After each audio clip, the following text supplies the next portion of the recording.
भीमसेन शाह गलियोपालपुर आज आम बंगालार प्रतिष्ठा उत्सव यही प्रतिष्ठा उत्सव रे बहुत शह शह व्यक्ति भक्त जोग देइथिले एवं सुचारू रूपे पालन होइछि। आध्यात्मिक भाव में चिंताधारा रे सब लोक आसी एटी आमर जोग देइछंती।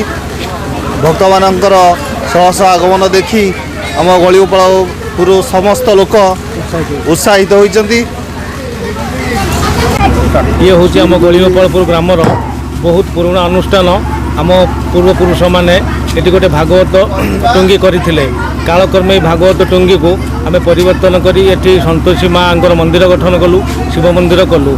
आज सरकार अनुदान एवं आम मनकर ग्रामर जो भी लोक मैंने अच्छा कि बाहर हो भीतर हो गाँव भी हो जी लोक अच्छा मानकर साहाय्य सहयोग आज एठारे तीन तीनोटी मंदिर गढ़ी उठी जहाँ को आज आम प्रतिष्ठा दिवस रूप पालन कर आसुअछु। बहुत दूर दूरांत भक्त मैंने भी छुट्टी आसुँच माँ संतोषी माँ जो प्रभाव जो सुनाम चतुर्पार्श्व खेली जाइए आम सुचारू रूप से करने आम गाँव में मंदिर आज प्रतिष्ठा कर।